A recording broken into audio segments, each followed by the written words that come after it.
It started with the kind of scream that makes your stomach drop, not because of danger, but because of the sheer absurdity of it.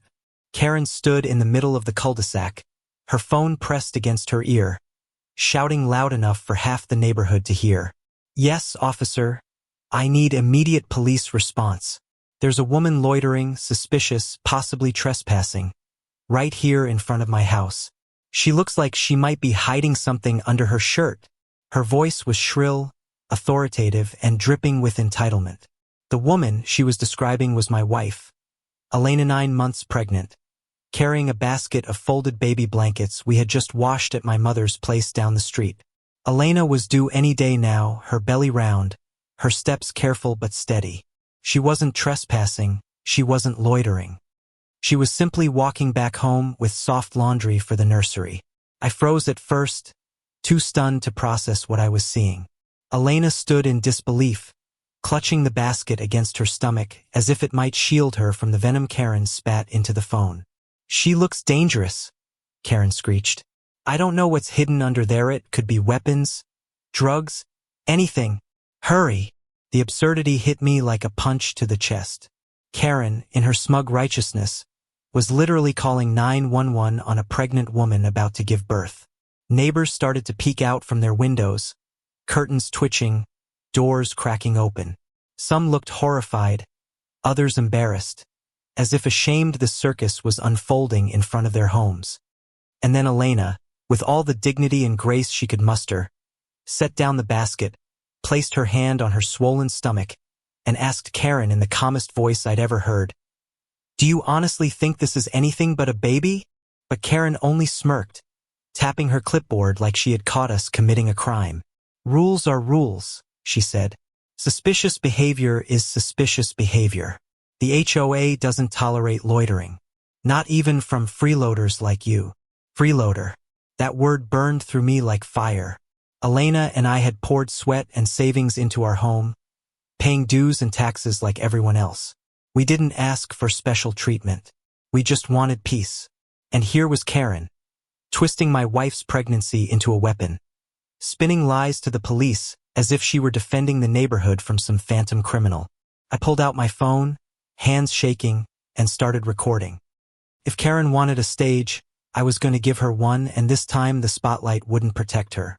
Minutes later, the wail of sirens cut through the tense silence. 2 squad cars rolled in, lights flashing red and blue across the cul-de-sac. Officers stepped out, hands resting on their holsters, their eyes darting between Karen still theatrically pointing at my wife and Elena, who had lowered herself carefully onto the porch step, rubbing her belly to calm the baby kicking inside. "That's her," Karen shouted, her voice shrill with triumph. "That's the trespasser. She's hiding something under her shirt. You need to search her now before it's too late." The officers froze. Their eyes widened, then narrowed as the scene before them settled into clarity.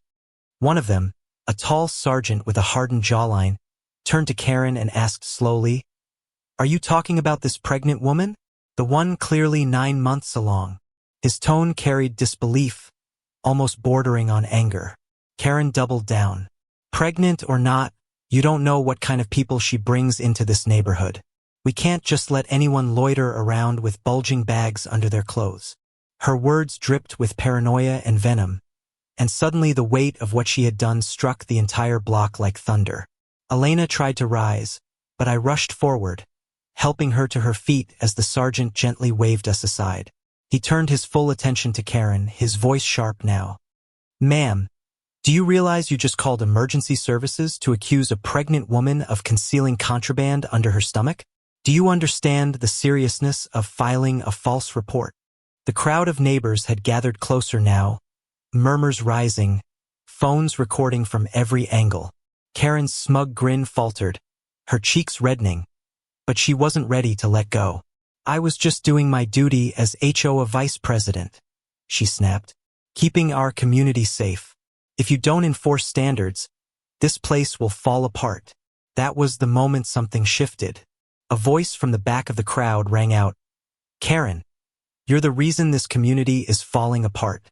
It was Mr. Patel, a quiet retiree who usually kept to himself. He stepped forward, holding up his own phone, showing a recording of Karen earlier that week, berating his daughter for drawing chalk art on the sidewalk. "We've all had enough of you," he said, his voice trembling but firm. Another neighbor added, "She called animal control on my dog for barking. Once, while I was out walking him on a leash," someone else shouted. "She tried to fine me for leaving my porch light on too long." The floodgates opened, years of frustration pouring out in real time. The sergeant glanced around, listening, then fixed his gaze on Karen. "It seems you've developed quite a history here," he said coldly. "But what you did today goes beyond HOA complaints. You endangered emergency response resources, you humiliated an innocent family, and you created unnecessary panic. That is not protecting your community, that is abusing it." He signaled to another officer, who quietly pulled out a citation pad. Karen's eyes widened, her arrogance cracking into panic. You can't write me up. I'm the one enforcing rules here." But the officer scribbled quickly, tearing off the sheet and handing it to her. The charge: misuse of emergency services. A hefty fine. A permanent mark on her record. The crowd gasped, some even cheered quietly. Karen tore the paper in half, throwing it to the ground, but that only deepened her shame. Everyone had seen. Everyone had heard. Her power was gone, unraveling faster than she could clutch it back. And then, as if the universe wanted to punctuate her collapse, Elena suddenly groaned, clutching my arm. "It's time," she whispered, her face contorting with the unmistakable onset of labor. Chaos erupted, neighbors rushing forward to help. The sergeant immediately radioed for medical support, his entire demeanor shifting to protectiveness. An ambulance was on the way within minutes, and kind neighbors brought out blankets, water, anything they could. The irony was too sharp to ignore. The woman Karen tried to criminalize was about to bring life into the neighborhood, and the entire community rallied around her except Karen, who stood alone, shaking, ignored, and exposed. The moment Elena gasped and gripped my arm, the crowd's anger shifted to concern. It was as if the entire neighborhood collectively remembered that a life was about to enter the world, and everything else paled in comparison. The sergeant immediately took charge, barking into his radio for paramedics, while neighbors scrambled to bring pillows, blankets, even an umbrella to shield Elena from the glaring afternoon sun. I held her hand as tightly as I could, whispering reassurances, though inside I was terrified. We hadn't expected it to happen this fast. Not here, not on the very street where Karen had just tried to criminalize her. Karen, on the other hand, didn't move. She stood frozen, her mouth slightly open, her clipboard hanging loosely in her hand. For the first time, she didn't look powerful or smug, she looked small. The officer who had written her citation stepped closer, murmuring something about how she needed to step aside and let medical responders work. But she muttered back, "This isn't fair. This isn't how it's supposed to go." It was as if her mind couldn't accept the sight of the community she tried to dominate now rallying around the woman she had targeted. The ambulance arrived within minutes, siren wailing, tires squealing as it turned onto the cul-de-sac. Paramedics rushed out, their movements precise and urgent. They gently placed Elena on a stretcher, checking her vitals, speaking in calming tones.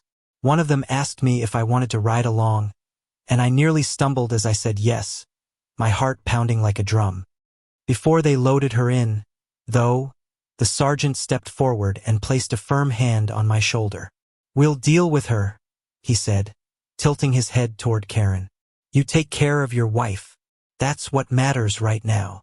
His words cut through my fear like a lifeline. I climbed into the ambulance, holding Elena's hand, and as the doors closed I caught one last glimpse of Karen standing alone in the middle of the street, her neighbors glaring at her, her clipboard dangling uselessly.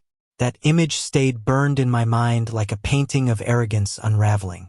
Hours later, our daughter came into the world. Healthy, tiny, with a cry that shattered the fear of the day and replaced it with something pure. I remember looking at Elena, exhausted but radiant, tears streaking her face, and thinking, nothing Karen did, no lie she told, number 911 call, could touch this. Life had won. But the story didn't end at the hospital. The fallout in the neighborhood was swift and merciless. Videos of Karen's call and the police confrontation spread online like wildfire. The sight of her pointing at my pregnant wife, insisting she was suspicious, ignited outrage. Local news ran the footage, framing it as yet another example of HOA abuse gone too far. Comment sections flooded with anger. Who calls 911 on a pregnant woman? This woman needs to be barred from any position of authority. Protect families, not tyrants. The next HOA meeting was packed beyond capacity.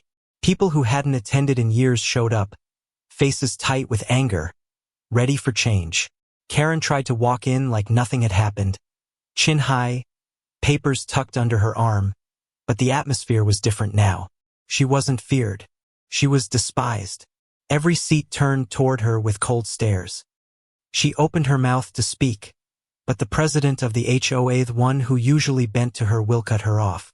Karen, before you say anything, this community has something to tell you. One by one, neighbors stood and spoke. The woman whose dog had been reported for barking. The family whose teenage son had been accused of vandalism just for skateboarding near the sidewalk. Mr. Patel holding up the video again of her berating his daughter for chalk drawings. And finally, me. I stood, holding a picture of my newborn daughter, and said, "This is the child you tried to criminalize before she even entered this world. Do you see her as a threat too? Or will you finally admit that you've gone too far?" My voice shook with fury, but I didn't yell. The quiet anger was stronger than any scream. Karen's lips quivered. She tried to mutter something about rules, about order, about protecting property values, but the room erupted. "Resign!" someone shouted. "Get out!"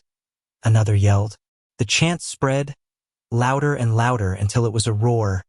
"Resign! Resign! Resign!"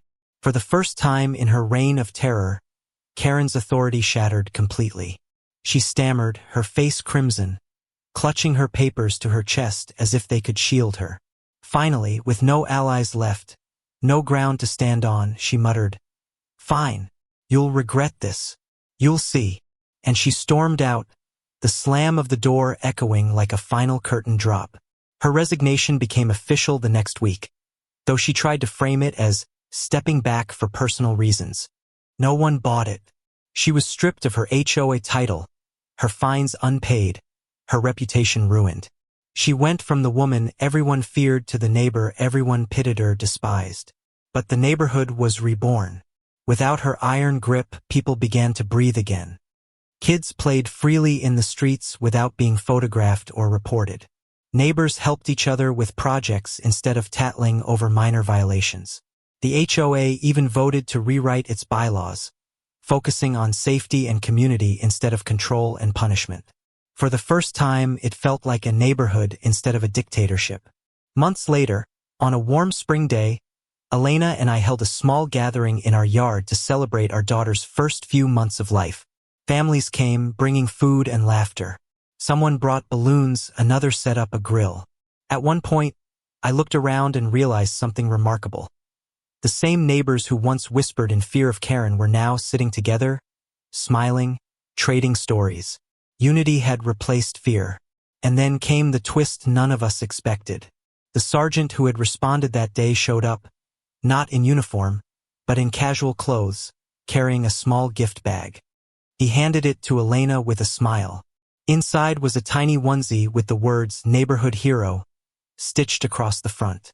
"I've been in law enforcement 20 years, he said quietly, and I've never seen a community rally like that.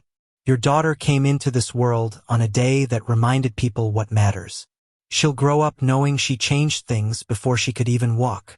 That moment broke something open in me. All the anger, the fear, the bitterness, it washed away.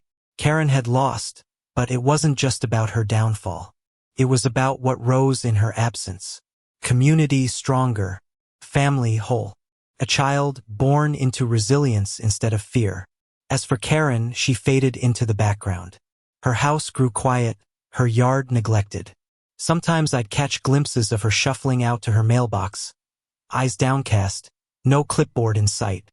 She became a relic of what happens when power is abused, a living reminder of how arrogance collapses when faced with truth. When storms roll through now, neighbors check on each other. When kids draw on sidewalks, parents take photos instead of fearing fines. And every time I hold my daughter, I remember the day she arrived, the day truth ripped through lies, the day Karen fell. So here's the question I leave you with. Was Karen's downfall justice served? Or punishment too harsh? Did she deserve to lose everything for one 911 call? Or was this the natural consequence of years of abuse? Right and wrong don't always wear name tags, but in our cul-de-sac, the answer seemed clear. What do you think? Would you have forgiven her or stood with us as she fell?